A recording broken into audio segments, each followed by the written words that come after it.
ദൈവമനുഷ്യന്റെ സ്നേഹഗീത അധ്യായം 122 വാല്യം 3 ഈശോ തെളിവെള്ളം എന്ന സ്ഥലത്ത്. നിന്റെ അപ്പനെയും നിന്റെ അമ്മയെയും ബഹുമാനിക്കുക. ഈശോ നദീതീരത്തുകൂടി സാവധാനത്തിൽ അങ്ങോട്ടും ഇങ്ങോട്ടും നടക്കുകയാണ്. പുലരി വിടരുന്നതേയുള്ളൂ.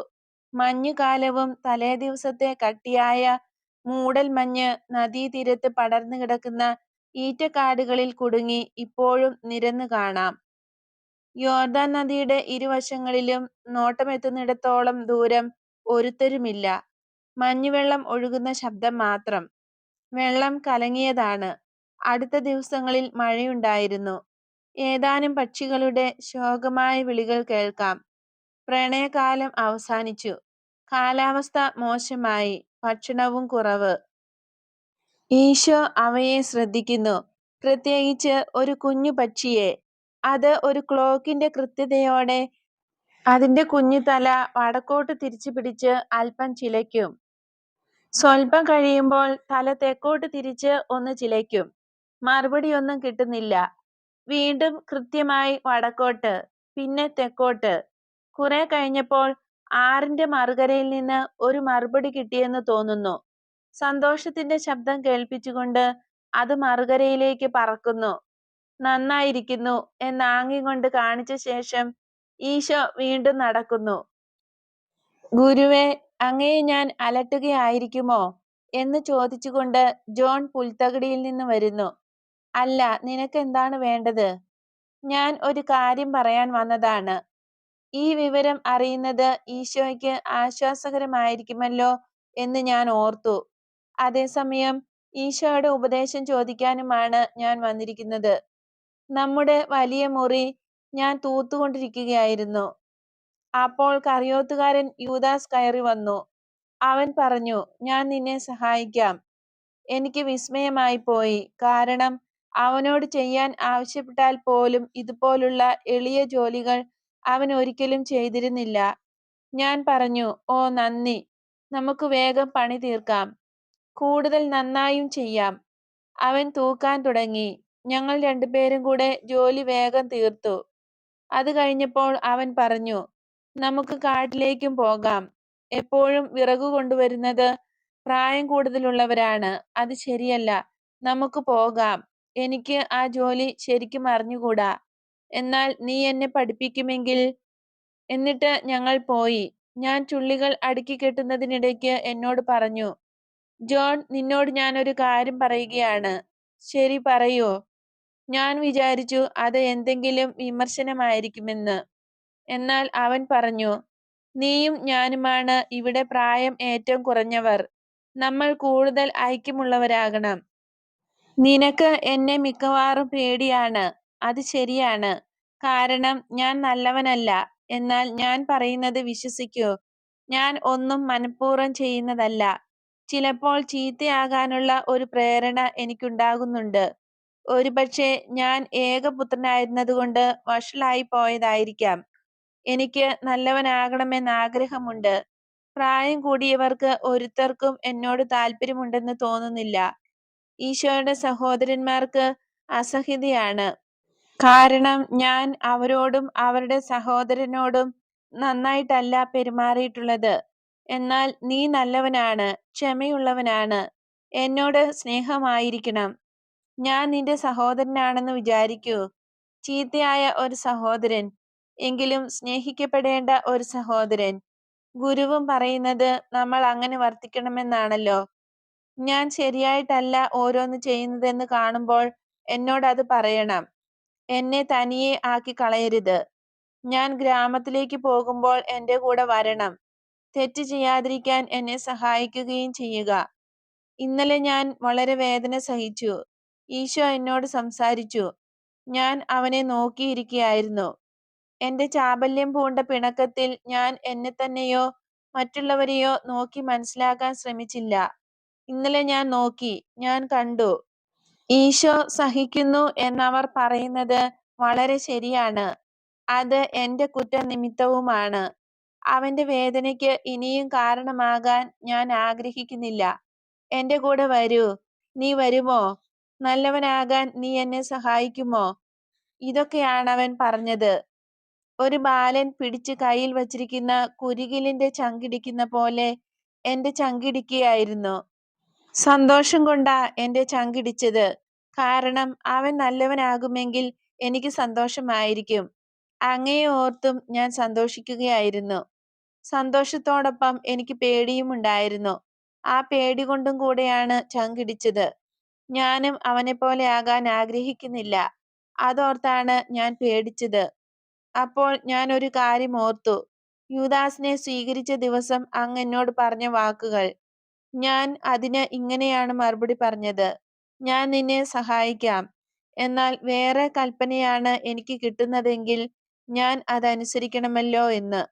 ഞാൻ വിചാരിച്ചു, ഇപ്പോൾ എല്ലാം ഗുരുവിനോട് പറയാം. ഗുരു സമ്മതിക്കുന്നില്ലെങ്കിൽ വീട് വിട്ടെങ്ങും പോകരുതെന്ന് എന്നോട് കൽപ്പിച്ചിട്ടുണ്ടെന്ന് ഞാൻ പറയും. ജോണെ, ശ്രദ്ധിക്കൂ. നീ പോകാൻ ഞാൻ അനുവദിക്കാം. എന്നാൽ എന്തെങ്കിലും കാര്യം നിനക്ക് ബുദ്ധിമുട്ടുണ്ടാക്കിയാൽ അതെന്നോട് പറയും എന്ന് വാക്കു തരണം. നീ എനിക്ക് ഒരു വലിയ സന്തോഷം നൽകിയിരിക്കുന്നു. ഇതാ പത്രോസ് മത്സ്യവുമായി വരുന്നു. ജോൺ പൊയ്ക്കൊള്ളൂ. ഈശോ പത്രോസിനോട്: ഇന്ന് ഒരു കോളടിച്ചു അല്ലേ? അത്ര കോളൊന്നുമില്ല. വളരെ ചെറിയ മത്സ്യം. എന്നാലും എല്ലാം ഉപകാരപ്പെടുന്നു. ജെയിംസ് പിറുപിറുക്കുകയാണ്. കാരണം ഏതോ ജന്തു അവന്റെ വലയുടെ കയറ് കടിച്ചു മുറിച്ച് വലയും കൊണ്ട് പോയി. ഞാൻ അവനോട് ചോദിച്ചു, ആ ജന്തുവിനും തീറ്റ തിന്നാൻ അവകാശമില്ലേ? ആ സാധുമൃഗത്തോട് നിനക്ക് സഹതാപമാണ് തോന്നേണ്ടത്. എന്നാൽ ജെയിംസിന് ആ വിധത്തിൽ അത് കാണാൻ പറ്റുന്നില്ല. പത്രോസ് ചിരിച്ചുകൊണ്ട് പറഞ്ഞു, നിങ്ങളുടെ സഹോദരന്മാരിൽ ഒരാളെക്കുറിച്ച് ഞാൻ പറയുന്നത് തന്നെ. നിങ്ങളെക്കൊണ്ട് ചെയ്യാൻ പറ്റാത്തത് എന്താണുള്ളത്?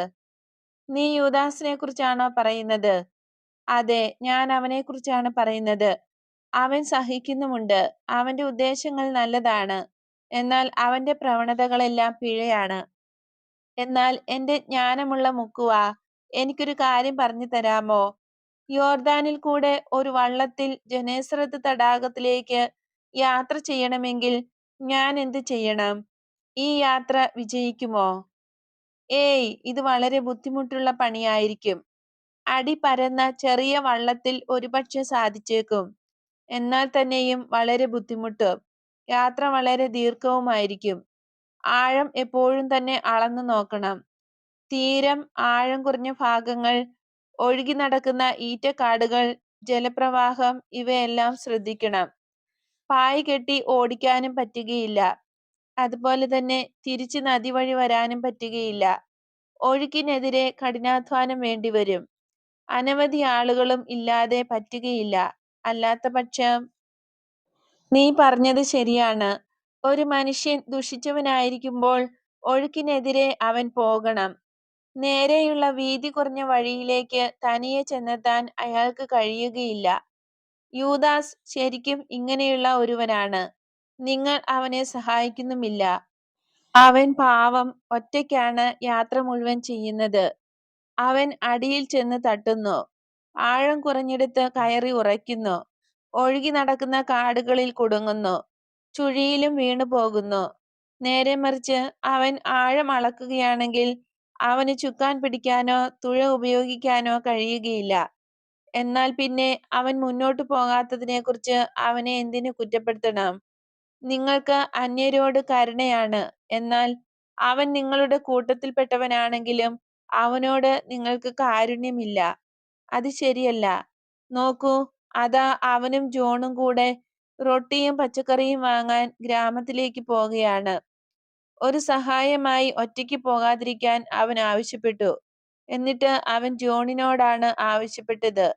അവൻ ഭോഷനൊന്നുമല്ല. മുതിർന്നവരായ നിങ്ങൾ അവനെക്കുറിച്ച് എന്താണ് വിചാരിക്കുന്നതെന്ന് അവൻ അറിയാം. എന്നിട്ട് നീ ജോണിനെ അയച്ചോ? ജോൺ കൂടെ ചീത്തയായെന്ന് വന്നാലോ? എന്ത്, എന്റെ സഹോദരനോ? അവൻ എന്തിനാണ് ചീത്തയാകുന്നത്? ഈറ്റക്കാട്ടിൽ നിന്ന് വല കണ്ടെടുത്ത് തിരിച്ചു വരുന്ന ജെയിംസ് ചോദിക്കുന്നു. യൂദാസ് അവന്റെ കൂടെ നടക്കുന്നത് കൊണ്ട്. എപ്പോൾ തുടങ്ങി? ഇന്നു മുതലാണ്. പോകാൻ ഞാൻ അവനെ അനുവദിച്ചു. കൊള്ളാം, നീ അനുവദിച്ചെങ്കിൽ നിങ്ങളും എല്ലാം അങ്ങനെ ചെയ്യണമെന്നാണ് ഞാൻ ഉപദേശിക്കുന്നത്. അവൻ വളരെയധികം ഒറ്റയ്ക്കായി പോകുന്നു. നിങ്ങൾ അവന് വിദ്യാളന്മാരായാൽ മാത്രം പോരാ. അവൻ പലരേക്കാൾ മോശമൊന്നുമല്ല. എന്നാൽ ചെറുപ്പം മുതൽ അവൻ ചീത്തയാക്കപ്പെട്ടു. ശരി, അതങ്ങനെയേ ആകൂ. അവന്റെ അപ്പൻ സെബദിയും അമ്മ സലോമിയും ആയിരുന്നെങ്കിൽ അവൻ ഇതുപോലെയാകുമായിരുന്നില്ല. എന്റെ മാതാപിതാക്കൾ നല്ലവരാണ്.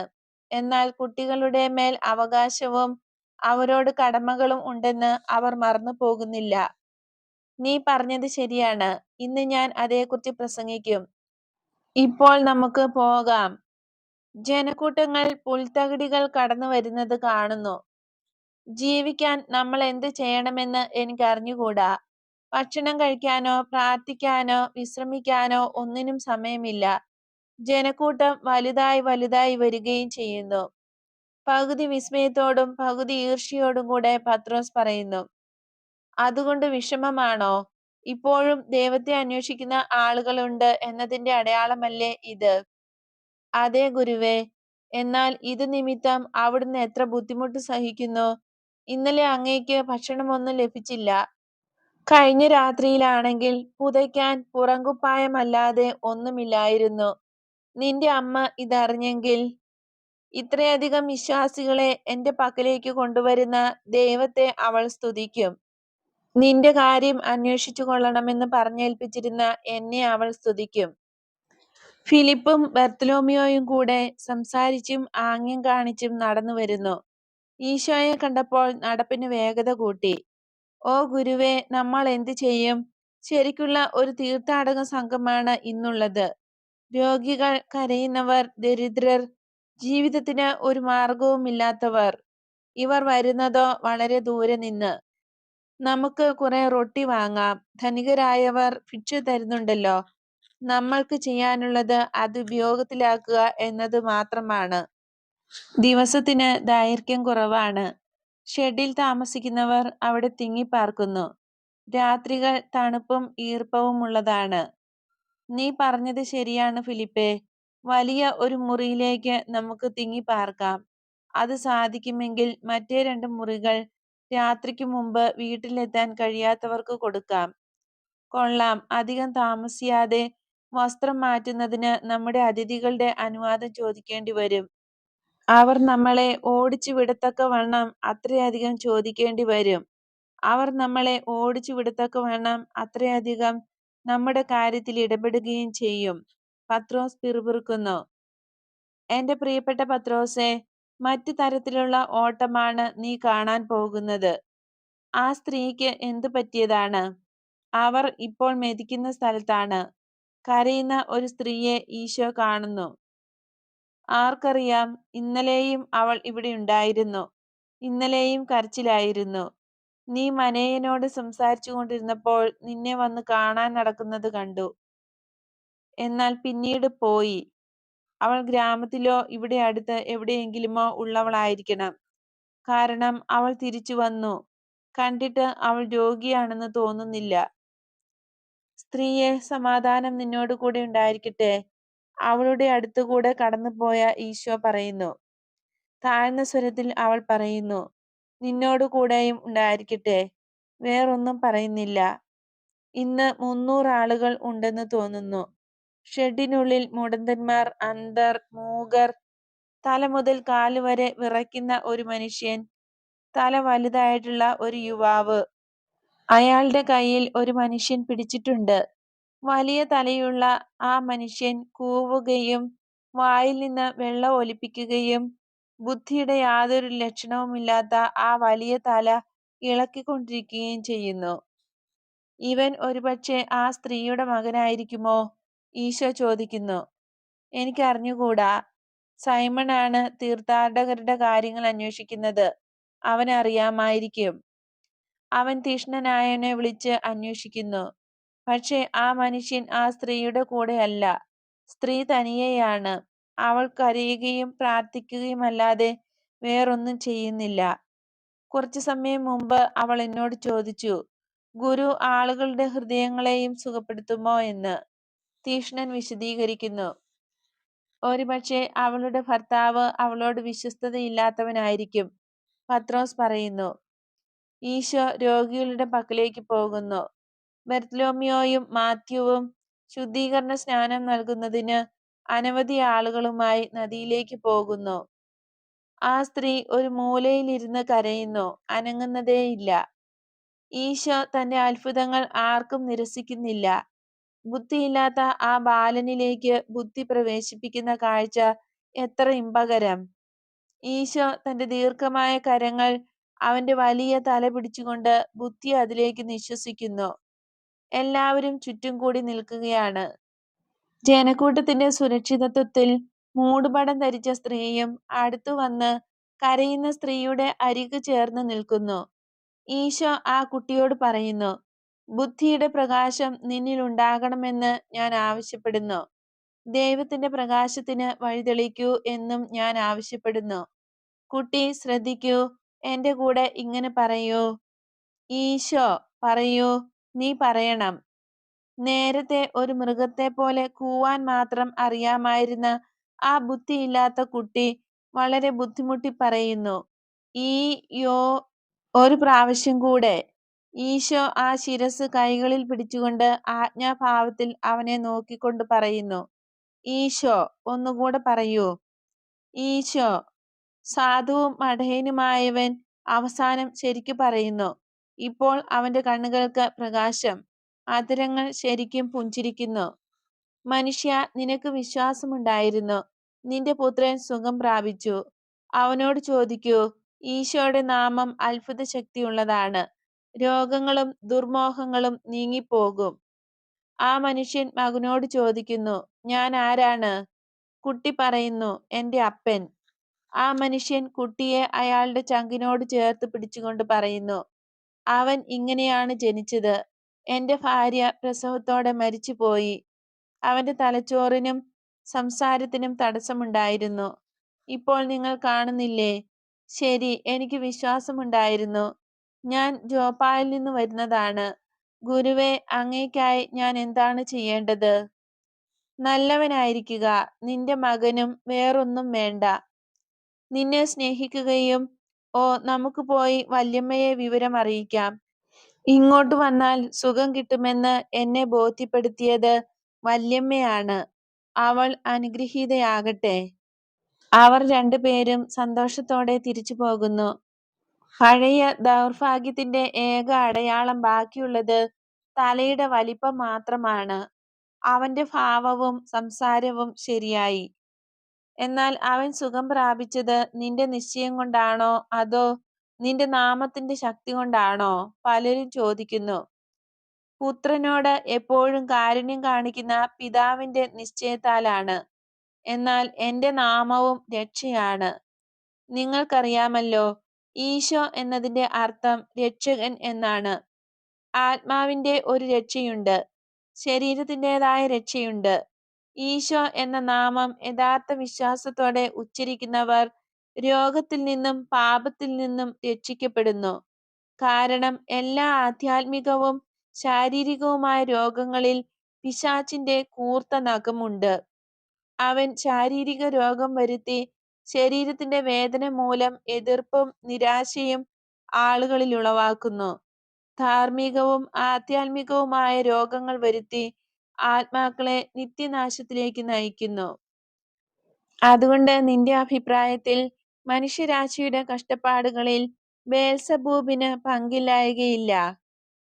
ഉണ്ട്, അവന് നല്ല പങ്കുണ്ട്. അവൻ വഴിയാണ് രോഗവും മരണവും ലോകത്തിൽ പ്രവേശിച്ചത്. അതിക്രമങ്ങളും അഴിമതിയും ലോകത്തിൽ പ്രവേശിച്ചതും അവൻ നിമിത്തമാണ്. ദൗർഭാഗ്യത്താൽ കഷ്ടപ്പെടുന്ന ഒരുവനെ കാണുമ്പോൾ സാത്താൻ നിമിത്തമാണ് അവൻ സഹിക്കുന്നതെന്ന് തീർച്ചയാക്കാം. ദൗർഭാഗ്യത്തിന്റെ കാരണക്കാരനെ കാണുമ്പോൾ അയാൾ സാത്താന്റെ ഉപകരണമാണെന്നും അനുമാനിക്കാം. പക്ഷെ രോഗം വരുന്നത് ദൈവത്തിൽ നിന്നാണ്. ക്രമമായിട്ടുള്ളതിലെ ഒരു ക്രമക്കേടാണ് രോഗം.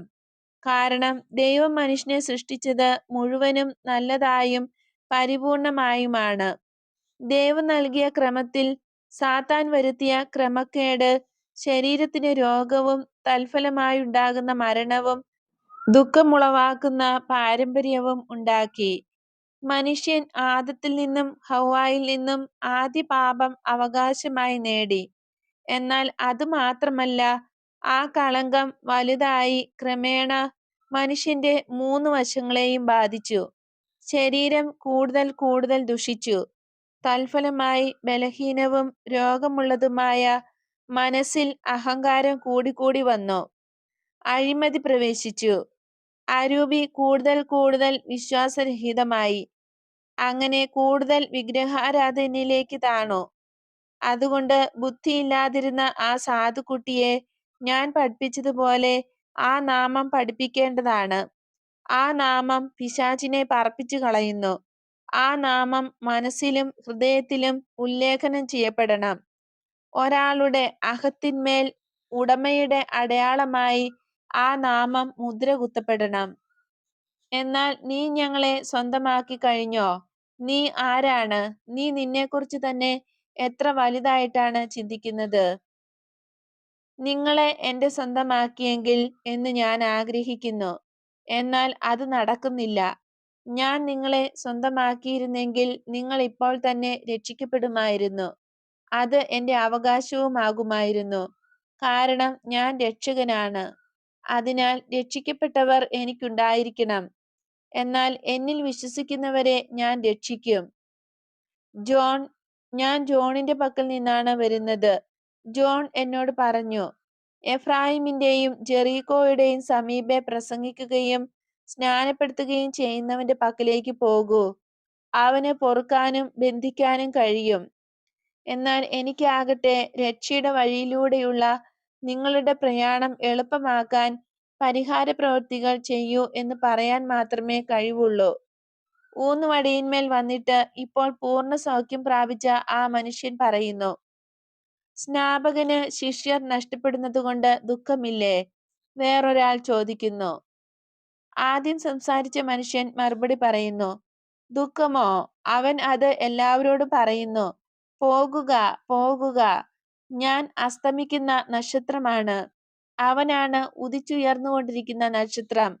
അതിന്റെ പ്രഭ നിത്യമായി ഉറപ്പിച്ചിരിക്കുന്നു. അന്ധകാരത്തിലായിരിക്കാൻ നിങ്ങൾ ആഗ്രഹിക്കുന്നില്ല എങ്കിൽ എന്റെ തിരി കെട്ടുപോകുന്നതിന് മുമ്പ് അവന്റെ പക്കലേക്ക് തിരിയുക. എനിക്കറിയാം. ചുരുക്കമായി ഈശോ മറുപടി പറയുന്നു. പ്രീശന്മാരുടെ പ്രവൃത്തികളിലെ ശരിയും തെറ്റും പറഞ്ഞ് അവരുടെ ഇടയിൽ ഒരു തർക്കം ഉയരുന്നു. വിമർശിക്കരുത് എന്ന് കർശനമായി പറഞ്ഞ് ഈശോ അത് അവസാനിപ്പിക്കുന്നു. ഒരു വാക്കും ആർക്കും പറയാൻ കഴിയാത്ത വിധം അത്ര നിശിതമായിട്ടാണ് ഈശോ അത് പറഞ്ഞത്. ബർത്തലോമ്യോയും മാത്യുവും സ്നാനം സ്വീകരിച്ചവരുമായി വരുന്നു. ഈശോ പ്രസംഗിക്കാൻ തുടങ്ങുന്നു.